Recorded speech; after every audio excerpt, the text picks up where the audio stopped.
Garland in the corner. He's got it. Feed stands. Pow with the running in. Mitchell shakes to the basket and thunders it home. Oh! Mobley throws it down. And Allen blocked the shot at the rim.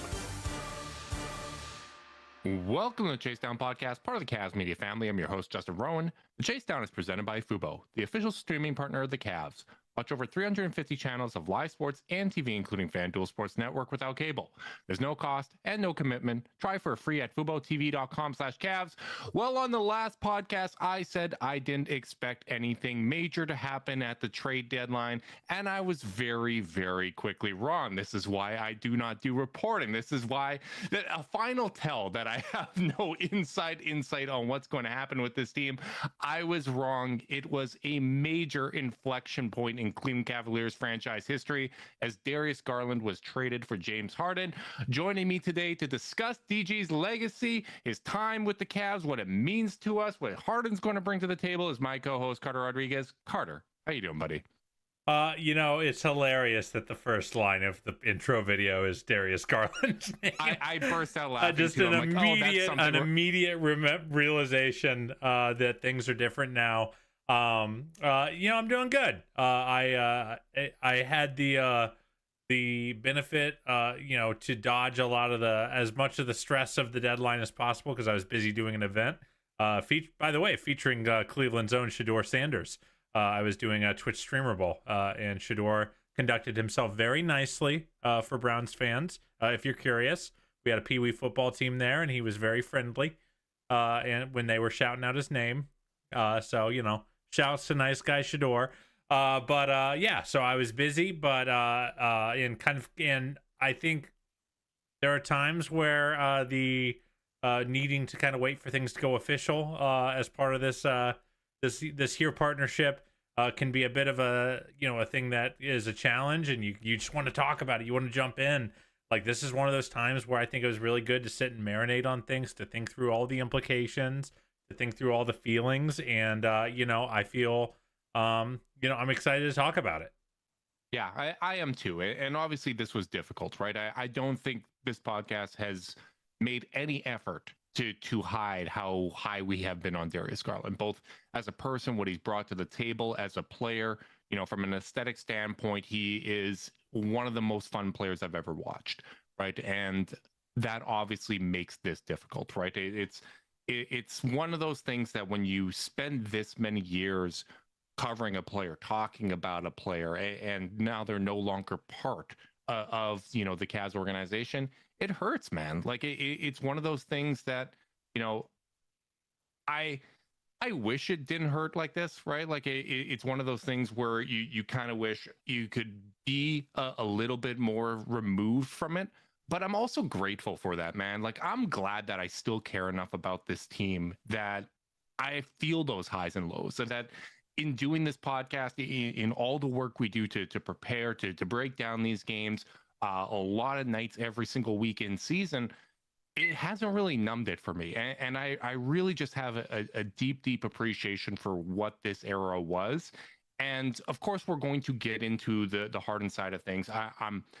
I'm fascinated by this move. I think there's so many interesting things to discuss about it, but I think we would be doing our audience and ourselves a disservice if we didn't talk about Darius and what he meant to the team, what he meant to us, and kind of where this leaves the Cavs. Yeah, I mean, I don't think we've ever made a secret of it that Darius is one of our favorites ever. He's a guy that I think has been really easy to root for. And as I get older, and the way I watch this team and the way I'm just the way I operate as a fan evolves and changes. The kind of guy I'm rooting for matters more and more to me. And that doesn't just mean is nice. There's plenty of nice Cavaliers that haven't resonated with me. It's also the way they play the game. I think one of the coolest things about basketball is that it's not just for the players in the front office it is, but for as a viewer, it's not just a wins or losses. It's not a binary. Good is fun to watch, bad is not fun to watch, kind of game. And I think Darius had a game that just really appealed or appeals. It's not like he's dead. He's just he's over on another team. But you know, really, like, his game really speaks to me, and really, you know, I felt like his energy that he poured into the team is what launched so many of those Cavalanches. And so, you know, I took this one hard. I really am gonna miss the guy. Rooting for him on a night-to-night basis. There are a lot of guys that, you know, I'll say politely, like, yeah, I'll be rooting for him at his next stop.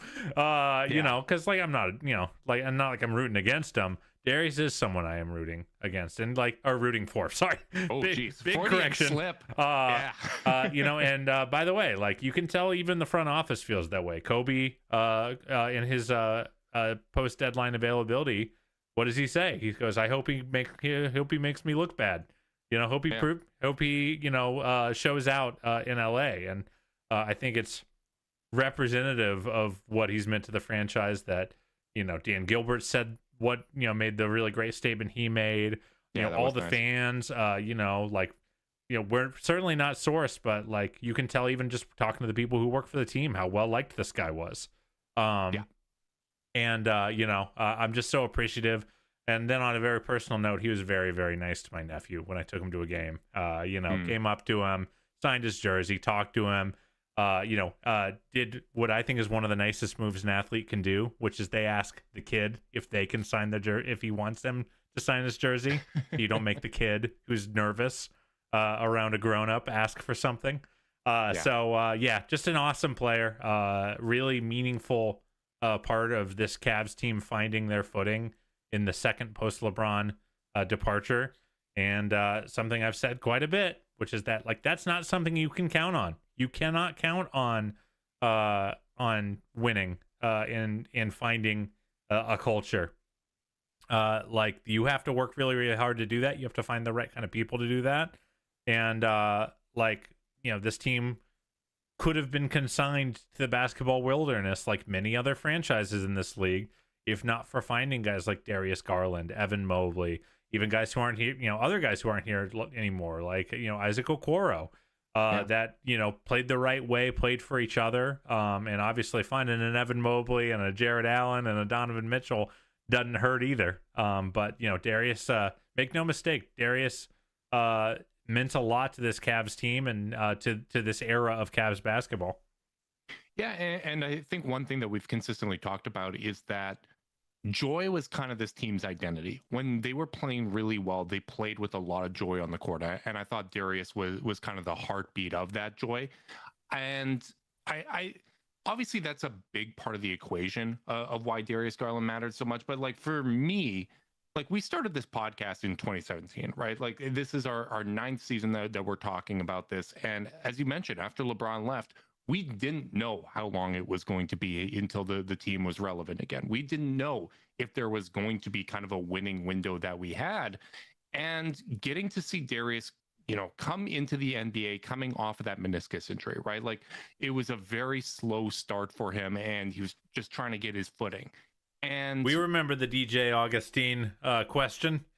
Well, you know, that's exactly part of it, because in doing this podcast, it's not like you and I have coached at a meaningful level, right? It's not like either of us have played at a meaningful level, right? Like, we love the game, and I feel, ever since we started this podcast, I feel a real responsibility to try to put myself in position to facilitate the best conversation possible, right? Like, we get to have a lot of smart people on. And, you know, once we started doing the podcast, my involvement and the level of focus that I would put into these Cavs games went up. Like, just when I was blogging, there was a lot of games that I would miss. You know, I'm out and about. I barely watched, many would argue. Exactly, right? Whereas now, like, I'm watching every single one of these games. I'm watching it multiple times. I'm taking notes and all this stuff. And DG was the first guy where, you know, it helped that I was early on him, not to brag, but I really was a believer. I saw the flashes in his game, and I was like, hey, I think we have something here. I think that this is like a long-term starter. I think this is the first cornerstone that this franchise has, you know, kind of identified. And the way that he plays, right, the ability to be both on and off ball, the playmaking and you know, the vision he has as a passer, it really opened up a lot of possibilities from a team building standpoint, right? Because a lot of point guards of the era were playing that heliocentric style, right? It was very difficult for Trae Young to adapt to a DeJounte Murray or any of those other examples where, they tried to bring in another guard to play alongside these franchise point guards. That wasn't always a seamless process. And DG's ability to play on and off ball opened up possibilities from a team building standpoint where Kobe Altman felt confident bringing in a major piece like Donovan Mitchell. And you remember, I had trepidation about bringing in Donovan, right? Hey, this is a high usage guy that's only had one season of league average efficiency. This is one of, right now, statistically, one of the worst defenders in the NBA. How is this going to work out? And both of them made each other better. Donovan made Darius a better player, and Darius made Donovan a better player, right? Like, Donovan went from someone that struggled with his efficiency to being, one of the most dominant scorers in the NBA right now that does it at a high efficient clip. And I just think that DG's presence really opened the door and enabled this build into, last season, let's be honest, like that was the most successful non-LeBron season that this franchise has had. 64 wins, the second best offense in NBA history. Like, and he was the conductor of that. He was the one that elevated the offense to that level. So I'm just really, really appreciative of the time that we had with DG on this team. Yeah, me too. It was you really didn't know how this thing was gonna go, and there are a lot of opportunities for it not to go well, and this team kind of kept picking each other up, kept finding ways to advance and adapt and change. And I think that if things had gone a little different, there's some what ifs on the road here to the journey that make you wonder, like, hey, if this happens, if this doesn't happen, would Darius still be here?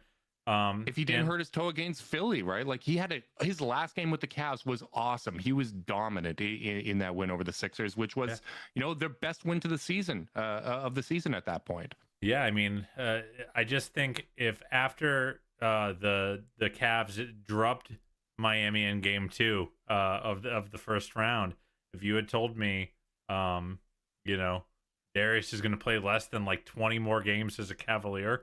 Or however many he's played together, it's like right around there. Like, I just wouldn't believe it. I wouldn't believe that to be true. But what if I turned to you and said that functionally this is this game that we were both in attendance at that game. I turned to you after that game when we were both riding so high, and I just said the window just closed for this group as currently constructed. Because when DG hurt his toe there, that's functionally when it ended for the core four as constructed. That was the moment the window closed and we didn't realize it. Yeah, and I think that's how it often goes. You don't... Yeah. Like, the NBA very rarely gives you the definitive door close moment. And by the way, those are normally pretty painful too. Yes. So, but normally it's like this, like, front offices have to make decisions in the gray, because like, Kobe said it himself. Like, there's a world in which this doesn't go very well. There's a world in which Darius gets fully healthy and is a fringe all NBA player for the next 6-7 years for the Clippers, and we're gonna be like, man, maybe we should have given him a little more time to get back. But like, you just don't get that luxury in the league. And they made a call. It's clear that they felt like they had a title contender on their hands. That the team has kind of shown them that, and that if they kind of wanted to go for it, and it didn't feel to me, even as a Darius super fan, that was something they knew could happen, and when that's the case, it's just hard to not go for it and make this kind of swing. So. While I'm pretty darn sad about this endeavor, like, I also at the end of the day understand it, and I get why they make the jump that they do. Yeah, and I also understand why I will never be in the position to make these types of decisions, right? And I think ultimately I have a really high level of confidence in Kobe Altman and this front office. they have more information than we have when they're making these types of decisions. And the other thing you touched on this before, but I don't know if there's a lot of people out there that are higher on Darius Garland and Kobe Altman. Like, you know that he really values him every single time he talks about him. You know that Kobe is someone that really believed in him, that felt like we felt that he was the one that, you know, really made this era of Cavs basketball possible. So for him to make this decision, I don't think it was done lightly. I don't think it was a spur of the moment type decision or a reactive decision, because there were opportunities and windows for reactive decisions to be made with this core. But, you know, the reality is, you, especially in this new CBA, you can really only be in the second apron twice in 5 years before you get the harshest penalties. Even the Cavs being in the second apron now after the trade deadline, their 2033 pick is frozen. They cannot trade it. It is locked unless they get out of the second apron for 3 of the next 4 years. That pick is frozen as a result of that. So if you are in a position where, by DG's own admission, right, like even when he was playing well, like I thought he had rounded a corner where he was managing the pain properly, he was playing really, really high level, impactful basketball as of late. He was saying that, you know, I'm kind of at 75%, right? And if, let's say, the ceiling for this season was him topping out at 90%, what would be necessary for the Cavs to accomplish their goals of this season if they have a 90% DG? Well, you probably needed a big leap from Evan Mobley to feel confident that that's going to be enough. And Mobley hasn't made that playmaking leap, that hub leap that we were kind of anticipating. So you have the reality of contract decisions coming up for both Darius as well as Donovan. You have Evan, who was rounding into form, but didn't take that obvious kind of leap where, hey, I can dominate. Like, it's my timeline right now. And when we had discussions, you know, whether it's with listeners of the podcast or with one another, and we talked about what do you do if this season does go, you know, sideways, if they don't accomplish their goals. My answer was always, you kind of, because you're straddling these two timelines, you kind of would have to put both Darius and Donovan on the block, see what the offers are, and based on what the return would be, pick the most coherent timeline between the two, right? Whether it is building around the younger part of this roster, or whether it's going for it and trying to win a championship. And, you know, this team's been playing at damn near a 60-win pace for a while now. They're, like, the last 23 games, they are at that level. And the biggest question was the availability and what the ceiling outcome for Darius Garland is. And when you're in a position where, we've talked about this in the past, where point Donovan is not great for anybody but Donovan, what point guard options are available that can keep this thing going, that don't come with the same kind of questions and trade-offs that you have with Darius? It's not a lot of players that fit that build, right? Like, building around Donovan as an undersized shooting guard is a tricky decision. So with all of that in mind, it really was a perfect storm in my mind that made this as a decision that I could understand from the front office. All right, just 1 second, guys. We're having some stream issues. I need to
And obviously we got to talk about, the fit with Donovan Mitchell for James Harden. And that's one of kind of the interesting aspects of this. But before we get there, before we kind of move off of DG, because I still have some thoughts. Surprise, I'm going to go long on thoughts about Darius Garland. I do want to ask you, the fit with Donovan Mitchell. Now that it's over, what's kind of your feeling about the discourse surrounding it? Because I feel like this is going to be one of those things where, on the one hand, I kind of feel a sense of relief because I don't feel obligated to fight about it as much as I have been. But I think that that's going to be one of the biggest misconceptions of their time together, basically, right? Because people will always talk about there was redundancy in the backcourt. And I really, really strongly feel that was not the case, that Darius brought something that Donovan could not bring to the table, while Donovan brought something Darius could not bring to the table. And it is very, very possible that at some point in the future, defense was going to be an issue with the smaller backcourt, but that was never the issue for this Cavs team in the playoffs. It was never the issue in the regular season, as much as it was a recurring talking point. Yeah, I think that I'm kind of already pre-frustrated by some of the narrative stuff, because like if the Cavs come out and win the next 10 games, like people go, oh, see, and like, well, they've been playing really good, so they were playing like good 2 months now. Yeah, they've been playing really good for 2 months now, so like that stuff is gonna bother me. I do agree with you that the size stuff just never really manifested on defense. And Darius constantly outperformed his size by most of the metrics. They say it's how you use it, Justin. And I always felt like that into the floor they were just fine. And that was why you had the double big. Now that's not to say, and we're gonna dive into the analysis in a minute, but like that's not to say there aren't things that are different. Even though Harden isn't a great defender himself, there are other things you can do in this new world. But with all that said, like I never felt like that happened on the other end. And then on offense, I think so much of it, I'm going to be a little sad we never got to see a fully healthy Cavs team with their new secret weapon in Jalen Tyson unlocked, a guy who could be that release valve, even with Mobley not taking the leap as a creator that we maybe hoped for in the offseason. I'm sad we're never going to see this group healthy with the supporting cast, right? Like the only time Darius and Donovan were both healthy, relatively healthy in a playoff series. I know Donovan had the broken finger against the Knicks, but like that was the only time, and they did not have shooting around them. They did not have a supporting cast. The closest thing we got to seeing this team healthy in the playoffs was 2 games against the Miami Heat, where they were just a buzzsaw. Yeah. So I think what I'm gonna need to do for my own mental well-being is just like, you just can't do that. Like all you can do is evaluate the team you had, and like to look backwards right now for anything other than for the feels, I think probably isn't productive. The team took a big swing here. We'll talk through the risks associated again in a minute, but like at the end of the day, like if you were to ask, was the Darius Garland tenure with the Cavs a success? I would say yes, it has been a success. And if you say no, I think it's just because you moved the goalposts. And like you could argue last year did not end up a success because of how the playoff series went. And we've talked about that even in that series. We talked about the injuries, but we also talked about the ways the team didn't meet the moment when they needed to, the way they didn't maintain their style even under duress. So like it's not like it was a blemishless resume. No. But like, do I overall think the Cavs are a much better organization for having the last 7 years of Darius Garland? I absolutely do, unequivocally. Yeah, I completely agree. And our baseline for success, right? Like when we had that conversation after LeBron left for LA, was what did we want to see? We wanted to see, even if it was a 4 or 5 seed, even if it was like that version of the grit and grind Grizzlies, like we just wanted to see sustained good basketball where, the 5-6 months a year that we're talking about this team, it's fun. and they really made basketball fun. And it'll be the one thing of this era that I'll never fully understand. Like you talked about how, you know, a little bit of a relief. Like that was actually one of the emotions that I found that surprised me. It almost caught me off guard, that I'm like, man, that, like, now I'm not going to have like when Darius gets injured, I'm not going to have people kind of jumping all over that. If this team, you know, falls short of expectations or whatever, like I'm not, or people are putting misinformation out there, I'm not going to have to fight those fights. And it almost made me wonder, like, man, that's just not healthy. Like, it's not healthy that I enjoyed, like, my favorite player on the team gets traded and I'm feeling some relief because of just where these conversations went. And like, that's causing me to do some self-reflection. And I'll never understand why this era of the core four was as contentious as it was for some parts of, you know, the Cleveland fan base. Like, I think the majority reaction for Cavs fans was they were sad over this, right? Like, I think it did hurt a lot of people. But there's other people that, you know, the terminology of core four seems to break people's brains, where there was just like this glee that, you know, this group's over, which, newsflash, there still is a core four here. It's just shorthand used like a big three.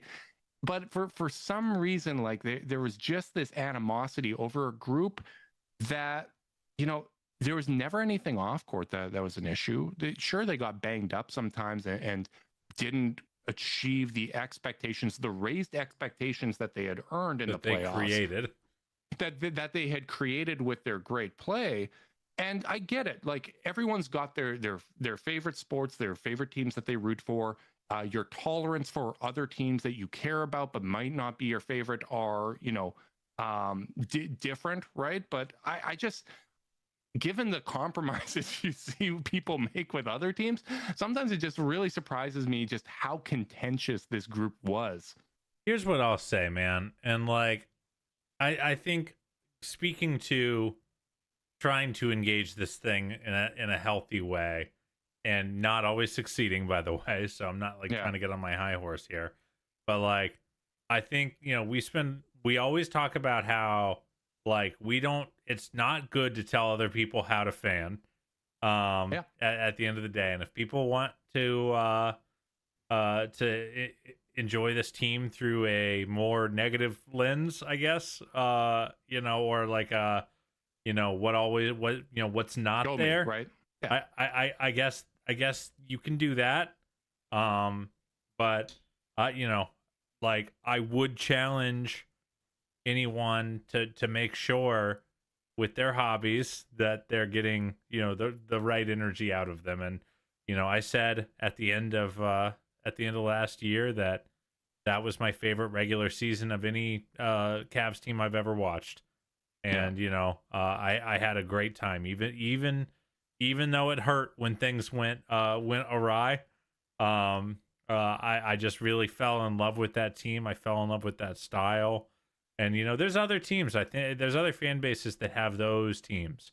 You know, I think about the Grit and Grind Grizz, how beloved that group that made one conference finals in their history is in Memphis. I think about, and there was probably, you know, parts of that fan base that hated, you know, the term grit and grind, and they hated that fans got so much joy about a team that didn't win a championship. I'm sure that exists in every fan base. Like, this isn't a unique phenomenon. But you know, I think so much of this is like the kind of things I'll hold on to. And, you know, I think about the Steve Nash Suns team and how they never made an NBA Finals, but still were a special thing that kind of helped identify an era of basketball for those Suns fans.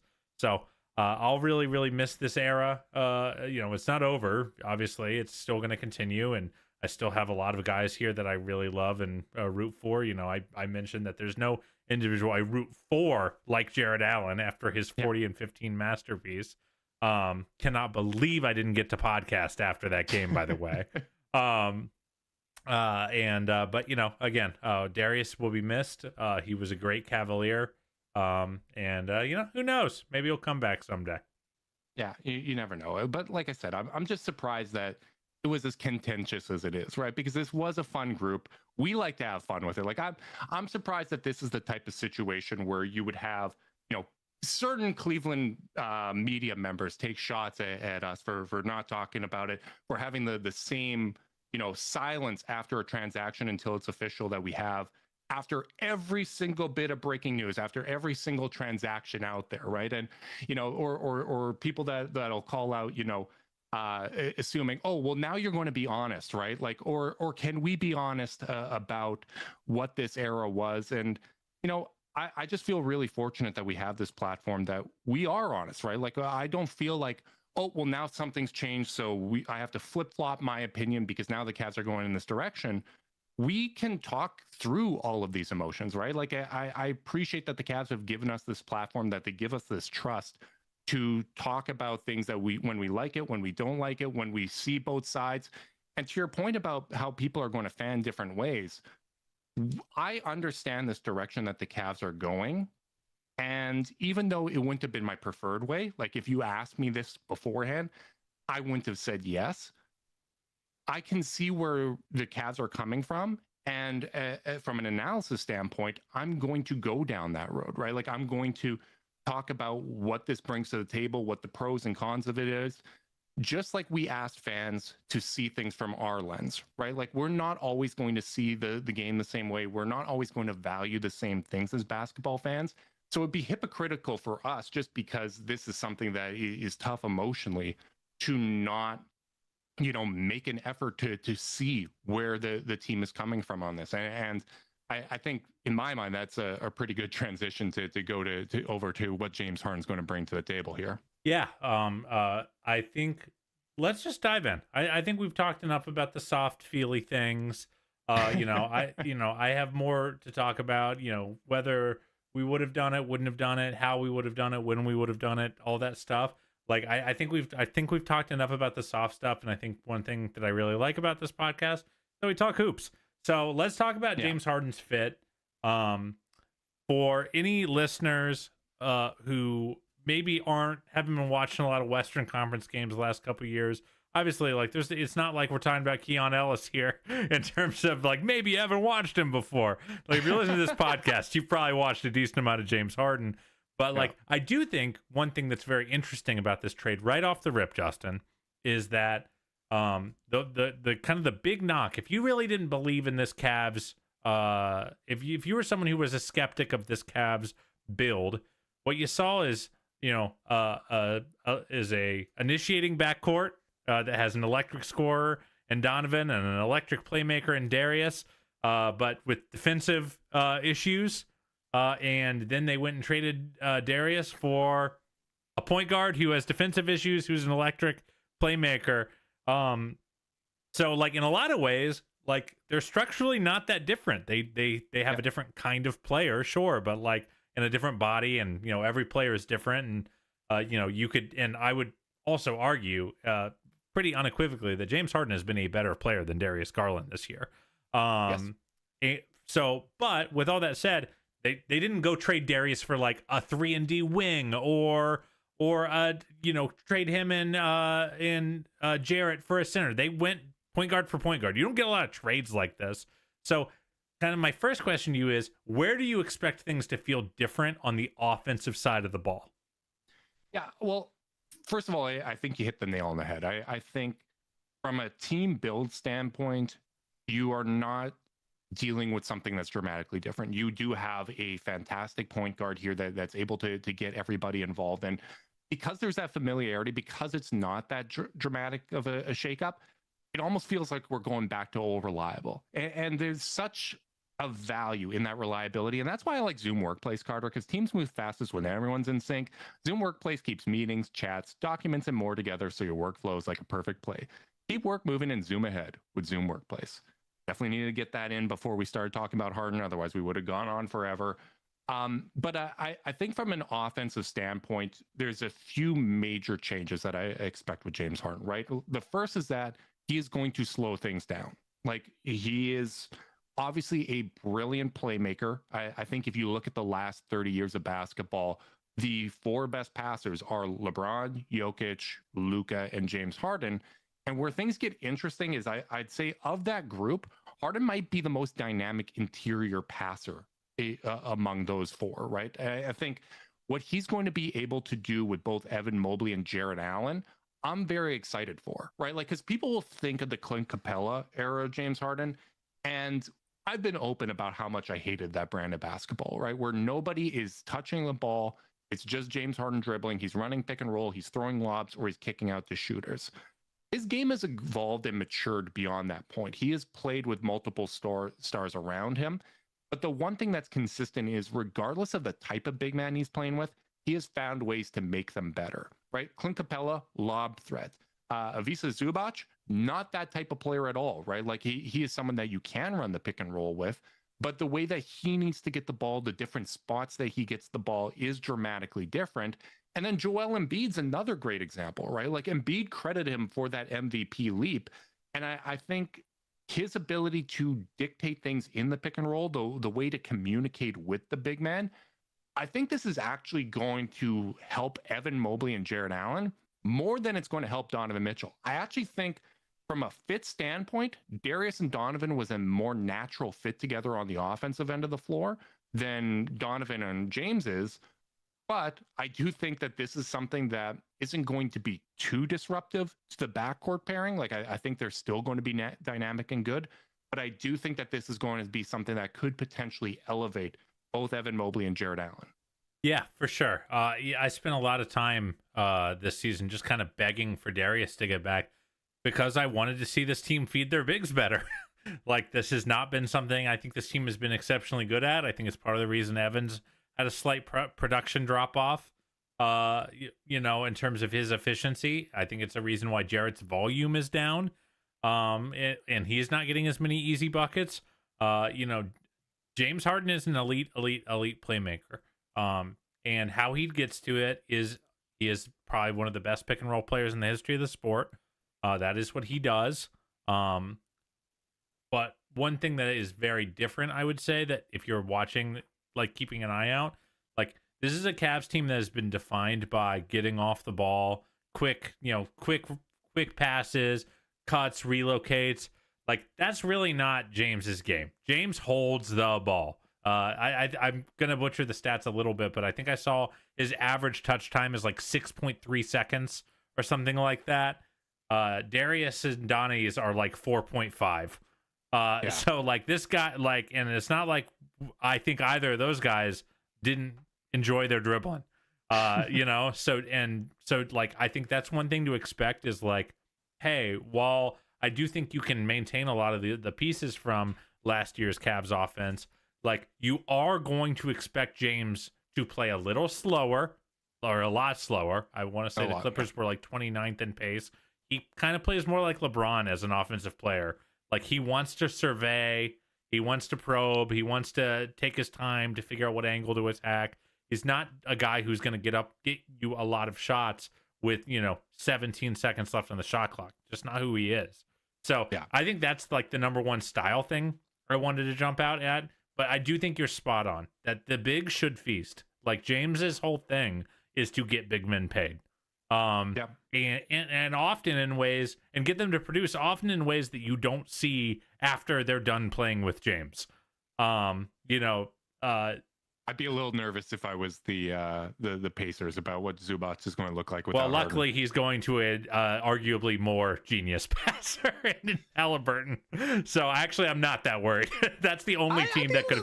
I'd be a little worried coming back from one of the only teams. If Halliburton's not right, then it doesn't matter anyway. But also, just they were very used to 5 out, and Zubac is not that player in any way, shape, or form. I think it's going to work. I do think it's a little different than what he was dealing with Harden. Sure. You're just being a hating-ass hater right now. Of course I am. And I'll allow it. But all that to say, like, I think the Cavs, what they'll lose in pace, I think you're going to really look to see them gain it in just an array of easy buckets for their shooters in the corners and their bigs at the rim. That's just what he is. That is, while he's still a volume scorer and he'll need to be this for the Cavs, I think, like, the thing that probably makes him the most special is the vision. Yeah, I completely agree with that. And the other thing that jumps out to me is, yeah, he's going to slow things down. Off ball, you're not going to get a ton from him, especially on the defensive end. But on the offensive end, he's not going to be running around like Darius does, right? Like that is just not what this is going to be. He's not a 3-pin down guy.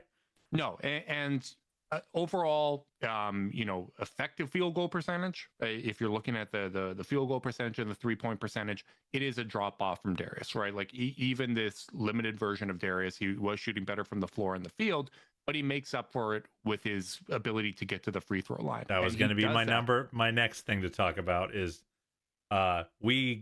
Justin, after many years of whining and complaining that our favorite players don't always get the best whistle, I guess we're going to find out, because we saw... if that free throw rate drops off just because he's wearing a Cavs jersey, that is going to be enough for me. I'm going to lose my mind. But we saw LeBron's drop off. We thought, you could be like, oh, maybe he's a little less athletic than he used to be. And so who knows? But if there was ever a definitive time, because that man's free throw rate has not dropped one iota. He's still at 48.5 free throw rate. This man gets to the line. Whether you like how he gets to the line, I guess that's up to you. But it's indisputable that is his bread and butter. Yeah, and I think that's one of the key differentiations between, there are going to be some similarities in terms of limitations of Darius and Donovan and James and Donovan, right? Like I think there are going to be some of those spots where this doesn't really change some of those questions that people have about the backcourt. But one of the changes is Darius and Donovan would get bottled up at times by physical defenders, right? Like they made it really difficult, threw a lot of length, threw physicality at them. You aren't allowed to be physical with James Harden. He will not allow you to be physical, right? Like he is going to get you with craft. If you are reaching in the wrong way, he's going to punish you in those instances. And his way of getting to the free throw line isn't the Trae Young, hey, I felt a touch, or Jalen Brunson, and I'm throwing it up and I'm falling to the ground. He is bringing his arms through you. He is hitting you on every single one of those plays. It is not a fun style to watch. Like I have not had the opportunity or the blessing in my time of being a basketball fan to watch and root for a player that plays like that. And it's not been something that I like from an aesthetic standpoint, but it is an effective thing. It actually, Carter, we talk about his brilliance. You're completely right. He is one of the best pick and roll players in the history of basketball. And that was one of the things that I thought about right away. I'm like, man, one of our biggest competitions, no disrespect to the Detroit Pistons, they are in the boat that we were in last year, where no one's going to fear them, no one's going to respect them until they do it in the playoffs. I'm still looking at the Knicks as the most experienced competition we have, and their biggest weakness is defending the pick and roll. We now have James Harden running the pick and roll with these bigs, and my biggest fear playing the Knicks now is that James is going to get Karl Anthony Towns in foul trouble too quickly. We need to keep him on the floor. Yeah, it's certainly a series of complications and changes for what this totally team is. Different. Yeah, I don't know what to do with that. it's just a different world we're dealing with now, man. And it's hard to figure out how this is going to materially change the way this team plays. Like, are they going to adapt James's style wholesale, or do we kind of expect, like, hey, we're going to have to look, we're going to need you to join us a little bit.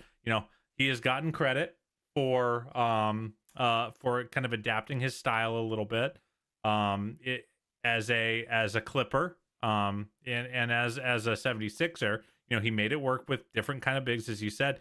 Do you expect him to change to or do you expect him to need to change to fit in with this Cavs team? I think we're going to have to adjust to him. He famously said that I am the system.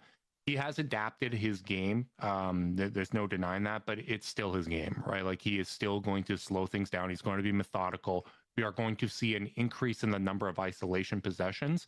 Now, what I'm interested in is, what does Kenny Atkinson do to generate those isolation possessions, right? Like, that was one of kind of the defining things of the Kyrie LeBron era, was Ty Lue would do all of these creative things to generate the advantage and make those isolation possessions easier, right? Like it wasn't just, hey, we're dribbling up, everyone clear out and we're going to work here. So I'm interested to see what Kenny does to generate those kinds of advantages. The one thing that's already kind of baked into this that I think is going to make this transition easier is one of the things when he had his most team success with the Houston Rockets, what worked there was staggering with Chris Paul, right? Like we're going to have one of you on the court at all times. You're both going to kind of get your turn to run the offense. That's already built into the Cavs identity. We already had that with Darius and Donovan, and I expect the pairings to be very similar. I think he's a more natural fit with Jarrett Allen, while Donovan is going to play with Evan Mobley. I would personally prefer to see Jalen Tyson play with Donovan and Evan because I that's one of the spots where I have some concerns that with two really, really high usage guards, that it's going to take some opportunities away from Jalen. So I want to continue to nurture what we have with him. And I think that pairing makes that more feasible. But I do think that having kind of already that infrastructure of staggering the two guards as much as possible is going to make this a little bit easier of a transition, because even if the fit is awkward sometimes with a starting unit, having Donovan, James Harden, Jalen Tyson, Evan Mobley, and Jarrett Allen gives you such a crazy high floor. Like we saw limited Darius Garland join this roster, and it was a transformational impact, right? Like they went from the 26 rated offense to all of a sudden being a top 10 offense within like 2 weeks, right? Like it had a massive, massive impact. So slotting in James Harden, I do think that, you know, as awkward as it's going to be at times, at least for the regular season, I do think that the transition isn't going to be incredibly bumpy. Yeah, I think so too. Hey guys, I'm sorry. One more pause. It won't take very long. Having more internet issues. I promise I'll have it fixed in like 30 seconds.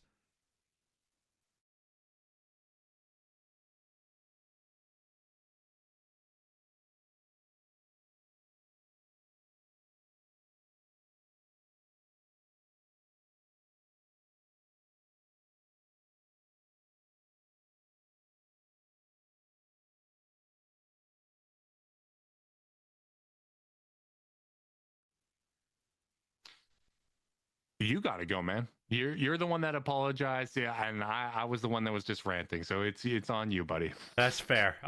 Let's talk about the defensive end. Because obviously that's the other side of the ball that James is maybe not so famous, but maybe a little bit more infamous. Not the most reliable defender by all aspects. But what should we expect from him on that end of the floor?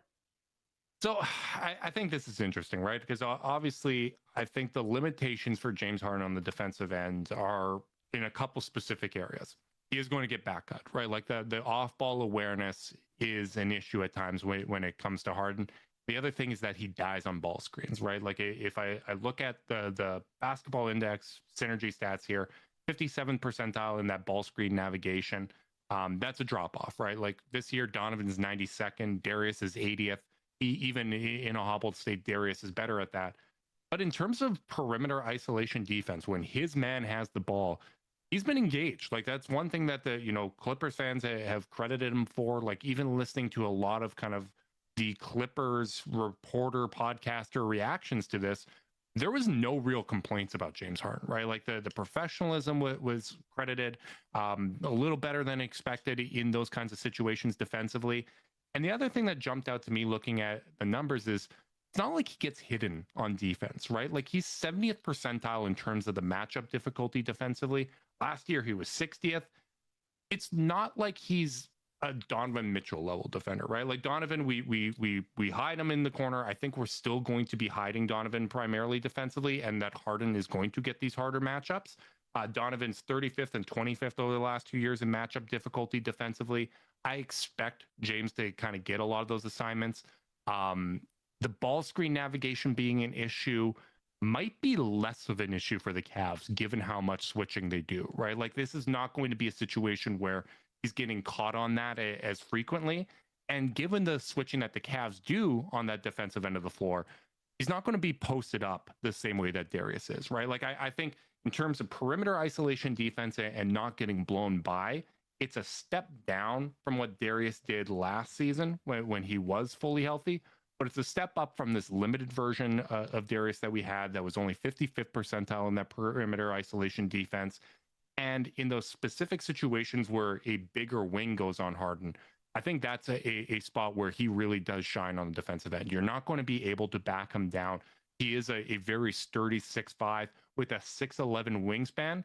And one of the underrated things with him is he's efficient with the defense when you're posting him up in those situations, because he doesn't want to play a lot of defense. He loves playing offense. So know what he does? He pokes that ball out. He rips that ball out. He takes it away from you. He's one of a very, very underrated kind of all-time steals guy, whether it's the regular season or the postseason. So yeah, and part of that's gambling. Maybe moving the hands so you don't got to move the feet. But like, he does have skill at it. He's going to generate more steals than Darius ever did. That's pretty much indisputable. I do think you're spot on that switching becomes more important in this construct. And they're going to need to do it more often. Because the reality of the situation is James just isn't going to fight over the screen. That's just not what he is. Never has been, for the last 8-10 years. But that's okay, because as we mentioned, he is more equipped. Like, we're a group that has, espoused Darius's ability to switch. Like, we talked about how that was a strategy that didn't kill them against Jason Tatum. If you look by points per possession, they're better equipped to do that with James than they were otherwise. And one spot where I do think it's indisputable that it killed them when they did switch with Darius is when he got put onto a big, not a wing, but a big. A wing is more inclined to try to, do a few dribble moves, take a fadeaway midi and all that stuff. Like, I think about how many times in that Pacers series that Miles Turner, who I didn't even think had a crazy great series against us, no, he didn't. Just was able to get shot deep well from three. or it was just able to get a deep post catch off of a switch, turn and shoot, or get fouled. And, I think Harden's a little more capable of digging, power forward. He's not digging like Joel Embiid out of there, but who is? But he's able to at least get, use his strength to his advantage, use his frame to his advantage, and put up a little bit more of a fight on those deep seals down at the rim. So I do think that's going to help. What about the scoring itself? Obviously we talked about the foul drawing, which is still a factor. I think the scoring is going to be a little more up and down. It's dependent on, actually the volume will be up. The efficiency will be up and down. Like, he's not like Darius where like you just don't know if he's going to get up enough shots on a given night. Like, how many times did Darius turn down open shots as a Cavalier and have us get frustrated with him? That's not really going to be the case with James, but I do think because he's become so reliant on the pull-up three, like, you're kind of just inherently playing a dangerous game. He's at 35% on the season from three, taking 9 per 36. Mm-hmm. Like, I think that's something that there are going to be nights where he takes over using that pull-up three, but there are going to be nights where it's just you're not going to get that efficiency, and he needs to get to the line to make up for it. Yeah, and he is a streak shooter at this point, right? Like, I think he is still second all time in terms of NBA 3-point makes, right? Like, he is someone that can get really hot. He is a streak shooter. And there are nights where it gets cold, right? Like, he is going to have kind of those stretches where there's some really bad misses mixed in there. And I think sometimes the field goal and 3-point percentage is a little deflated with him, because some of those misses are going to be foul drawing attempts that aren't successful, right? Like, sometimes he is just going to throw it up against the backboard and he's trying to draw a call in situations where, if we're comparing it to Darius, he's not really going to be doing that a whole lot. But I think the one real value to his scoring is how relentless it is and how physical it is. Like, he is someone that really kind of beats you up with his offense.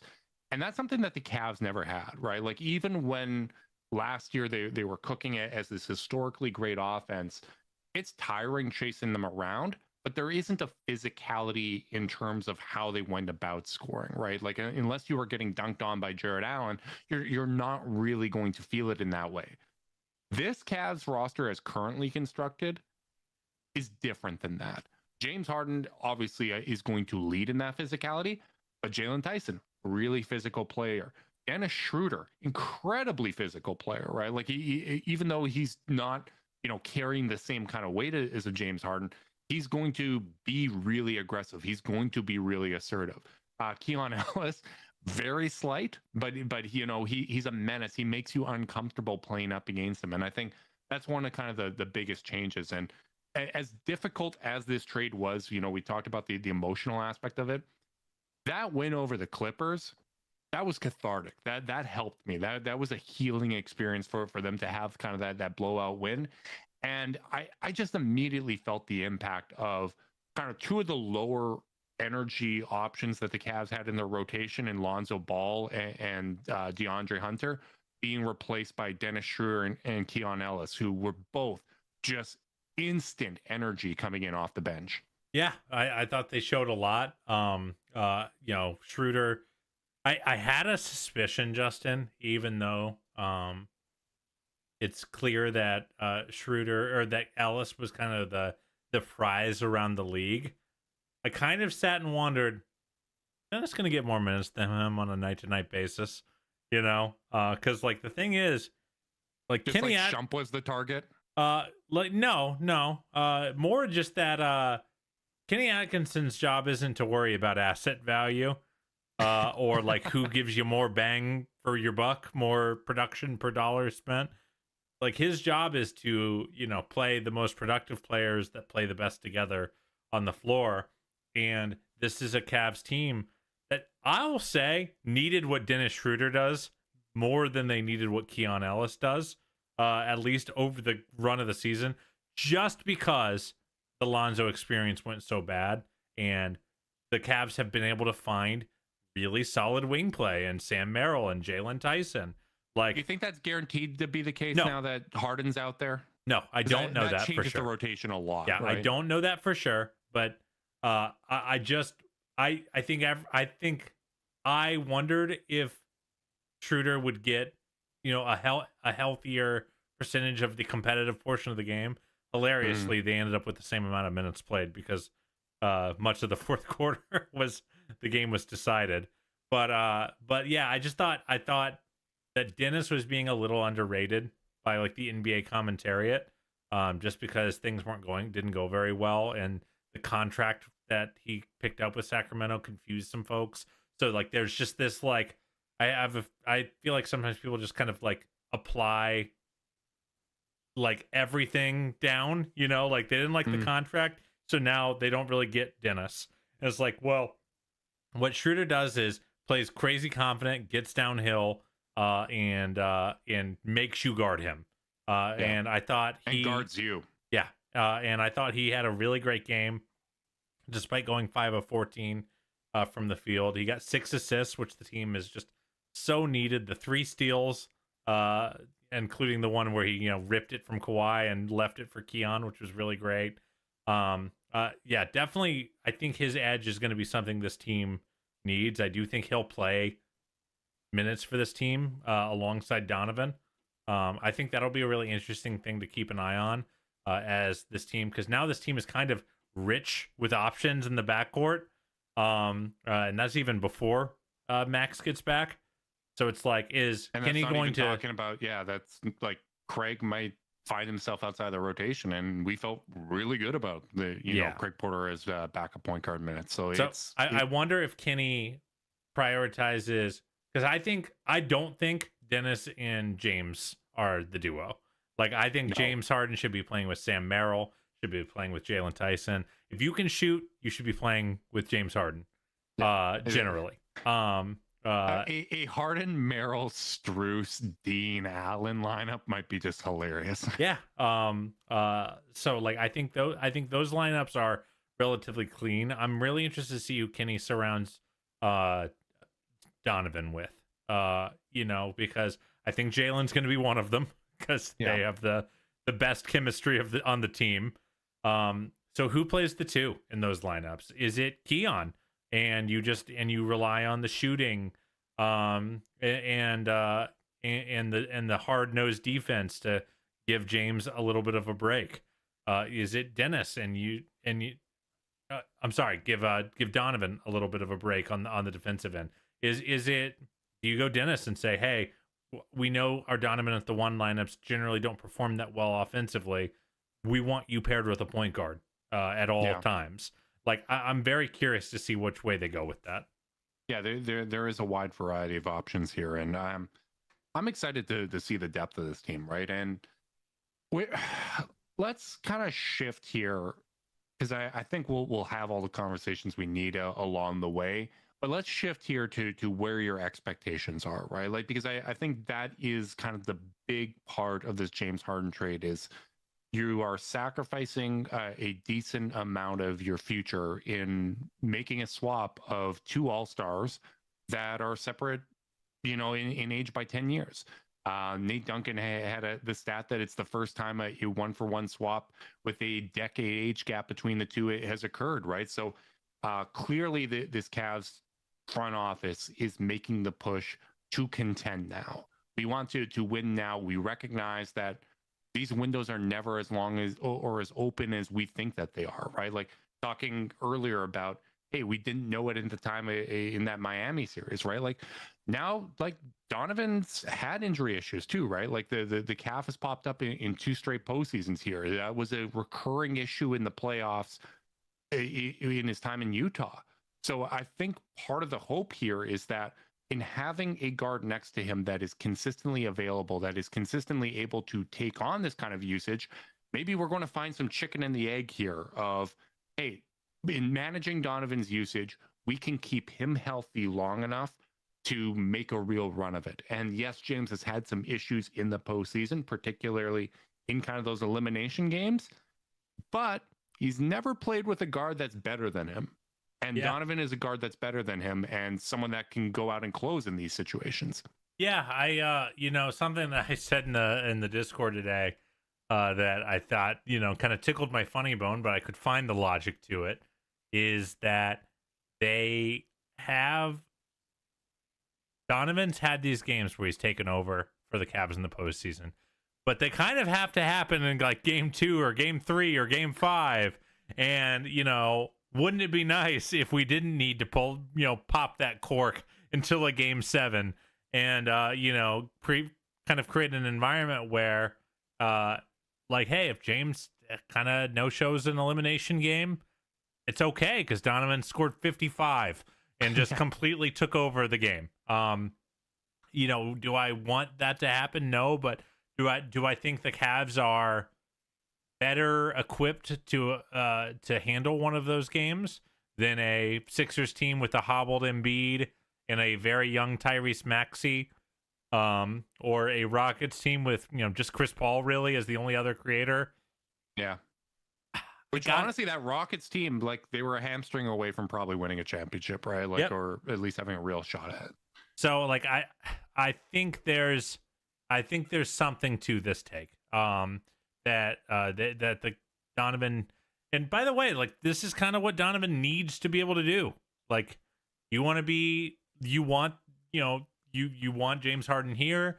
You fancy yourself a top 5 player in this league, and the NBA fancies you a top 5 player in this league. By the way, you are a first team All NBA player. Like, that's part of the burden of leadership. And I suspect if you said, "Hey, Donnie, as part of this, we've got a crystal ball here. We can look into the future. Come hang out with us, Donnie." And you said, "We're gonna get to like Game 6 of the NBA Finals, but if we want to win it, we need you to go put up 50." I think he'd be like, "Bet, sounds good. Yeah. I got you." And like that's what you want your star to think. And I do think this move in a lot of ways is saying, "Hey, like we're kind of done straddling timelines. We're not kicking our future out. Like Evan's still here. Kobe praised Jalen Tyson's development as a young up and coming star, but like this is the window right now, and they have to go prove it because they have pending a recovery for Darius, which we don't know the medicals, we're not doctors, but pending a recovery from Darius, they did say, hey, we're going to give up some flexibility to make what we perceive to be a talent and availability upgrade right effing now. Yeah, and I think in some respects we owed it to Donovan Mitchell to go in, given everything that he's done, right? Like I know, because this is a controversial move, right? Like because there's a lot of feelings. Everyone wants to, find their villains in these situations, right? And it's never that black and white. It's never that simple. Like the reality is what I said before, that it was a perfect storm, that Darius likely wasn't going to be himself this season. Evan didn't take that step forward that you were hoping for. And Donovan has done his part every single moment he's been in Cleveland, right? Like I think he has ultimately been good for the development of all of the guys here. He's obviously been great in the community, and I think we owe it to Donovan to do everything possible to get him into that situation that you were talking about. That, hey, it's game 6, we need you to go out and do it. Like, it reminds me of my tweet from I think it was 2013, where I was like, all I want is for Kyrie to get one shot to win a championship, and I will live with the results. Like I will live with the results. Yes. And I don't hear about it once a week. I'm dubious. I'm going to need you to pull the receipts, brother. There are no tweets from 2013, my friend. It's, I want Donovan to be in that position. I think we owe it to him. And I think the structure of the new collective bargaining agreement is that, you got to go for it in these windows. You only get 2 years out of a 5-year window where you could be in the second apron. And I think their hand was kind of forced in some respect, in that Donovan is the one in position. Evan didn't take the step forward. Darius isn't going to be himself.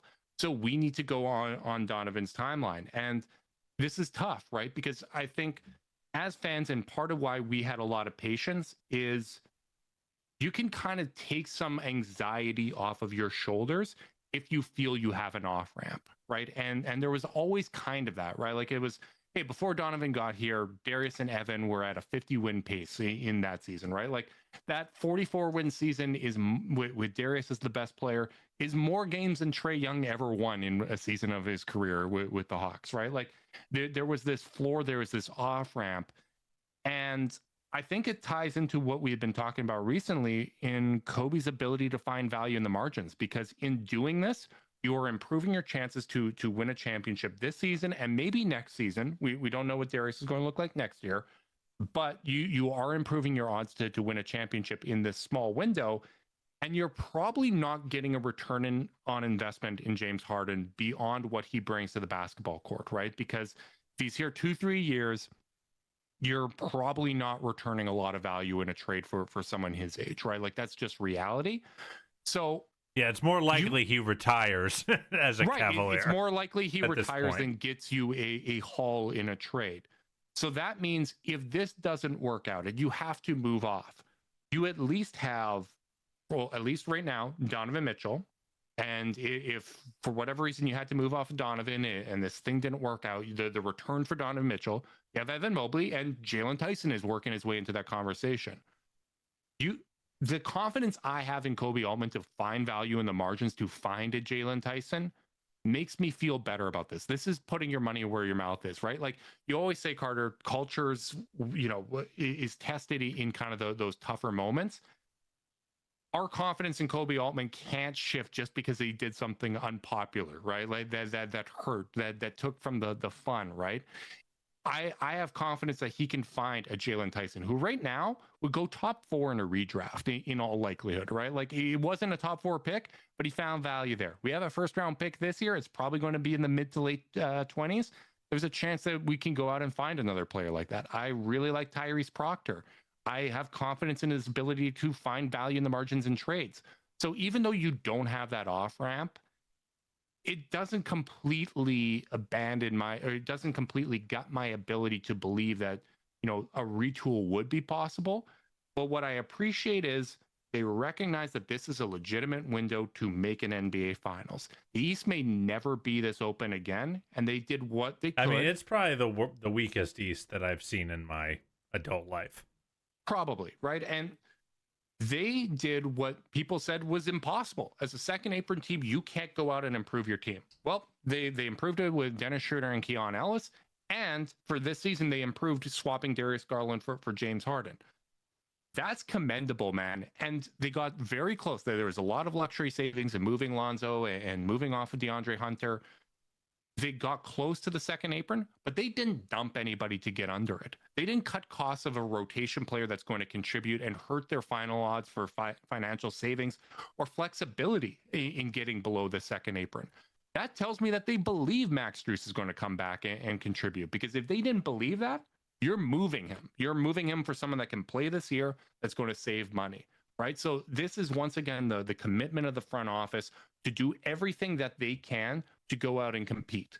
As a fan, I can't sit here and complain just because, from an aesthetic standpoint, this isn't the direction I'd go.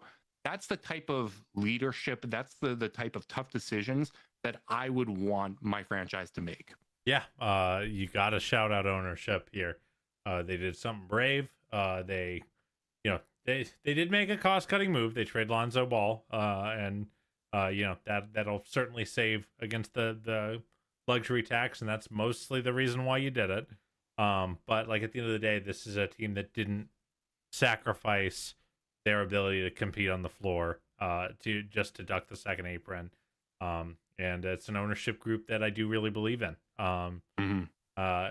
If not just because they hired us, am I right? That's a good way they know how to spend their money, Justin. Great taste. That is great taste. That's an eye for talent right there, my friend.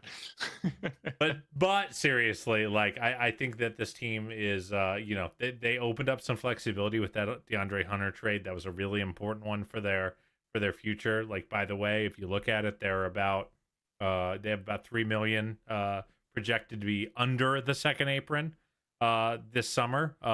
Going into next year, we'll see, whether they re-sign Dean Wade and what happens with James Harden's player option. There's a lot of stuff that can move. Ellis. Yeah, Keon Ellis that they need to figure out. So we'll see what they do, but they certainly are a lot closer to the threshold than they once were, and that's a relief to know. Yeah, because this sucks. I don't like being in it. It is punitive, right? Like, I was saying how everyone's trying to pick their favorite villain. Mine is CJ McCollum. That is who I'm putting all of my frustration on. Easier because, no affiliation with the organization, so I can blame him. But, this CBA sucks, man. Like, if it was the old rules, we would feel great about it. And it's it might be our greatest rival, Carter, is the collective bargaining agreement, because the last time the Cavs were a contender, the last time Cavs had a great team, there was no cap smoothing, and all of a sudden the Warriors could add Kevin Durant. Now they put together this great deep team, and you're forced to make tough decisions because of the second apron. Collective bargaining agreement, you're on notice. Thanks. I'm sure they'll take that into consideration at the league office. Damn right. Damn right. But yeah, I mean, it's gonna feel like a sprint. This is the last thing I want to hit on before we go. We've gone damn near an hour and a half here. That they only have a few games left. They've played 52 of their 82. We got 30 games to figure this thing out. And they made a very big change. Like, remember how quickly it felt like they had to acclimate to DeAndre Hunter, who was their sixth most important player on that team, I would say. James is second or third, depending on how, what your value system is. So, like, they're going to need to adapt quickly. Luckily, James is a system in and of himself, so it's maybe a little less like the coaches don't got to cook up a bunch of crazy stuff, but like, it'll be a fast adaptation process. I'm excited to see them start figuring out. Hopefully, as soon as tomorrow. I think he's been listed as questionable as they're going through, all the things that have to happen. For a trade. It's especially hard when the team's on a long road trip, because he's got to go do, I'm guessing that he has to go do medicals and stuff with the Cleveland, at Cleveland Clinic and things like that. So we'll see, but certainly would be thrilled to see him debut against the Kings as we'll play against former Cavalier DeAndre Hunter. God, it's a weird time of year. I'm glad it's over, but it's, it is a seismic shift, right? And I think that is my biggest concern going into the postseason is teams that make this dramatic of a shakeup don't often win NBA championships. They don't often advance to the NBA finals, right? Like, it can look really good in the regular season, but when you don't have that same level of chemistry and continuity, when it gets down to crunch time, when you are really tested, that's when cracks show. And how the Cavs navigate that, how the leadership of Donovan Mitchell helps them mitigate those types of issues, how the chemistry of the rest of the roster helps insulate that, I think is going to be the truest story. Because I think one of the sentiments and one of kind of the concerns is, well, if you're making this win now move, were you close enough to contending? Were you close enough to making an NBA Finals where this puts you over the hump, where it's going to get it done? And to me, I think the answer is yes. I don't know if we, whoever comes out of the Western Conference is going to be favored, right? If it's OKC, that's the best team in the NBA. It's going to take a lot to beat them. But to make the NBA Finals, I feel good about it. And I think the start of the season is almost throwing people off to some extent, because it felt so bad for the first 20 games or so that you kind of forget that you're winning at a 60-win pace right now. And the infrastructure is there. Donovan is having his best season. Jared is playing like himself again. Evan was playing like himself. We have a lot of depth. And you now have James Harden stepping in, bringing, last season's was third team All NBA. That should win this Eastern Conference. This team should be that damn good. It's just going to be if it gels in time, because I think the talent is absolutely there for this team to make an NBA Finals. Yeah, I can't believe that Daryl Morey doesn't agree. Hey, on that note, I'm trying to find common ground with James Harden because I have not been a fan of how he plays from a stylistic standpoint. I was grinding starting in 5, season 2, like it was game film, trying to find things that I can like about him, likable traits. He is a funny guy. I like that. But the one thing we can bond on is our disdain for Daryl Morey. That might be the bridge that brings us all together, buddy. What a shot across the bow in that media availability. But nevertheless, we like to have something to root against as much as we like to have something to root for. So I love rivalries, man. Like, this is great. There's a good chance we play Philly in the playoffs. Like, rivalry absolutely. week 2027, baby. Yeah, I'm feeling really I'm ready to move forward. I'm excited to see the way this team looks different. I'm excited to see the way that they can recapture some of last year's glory with an available elite point guard back at the helm. This team has shown you a ton over these last 30 or so games, and really, really excited to see how they go try to make a finals run. Absolutely. I mean, I don't know about you. One last question before we get out here. I knew we were going to go long on this one. I knew we were basically doing 2 podcasts in one, because Darius leaving deserved a podcast of its own. James Harden and all the implications deserved a podcast of its own. So I'm not surprised this was long. But if last year's playoffs, instead of Darius dealing with the turf toe situation and missing games against Indiana, if we had James Harden, I think we win that series. I think that's enough.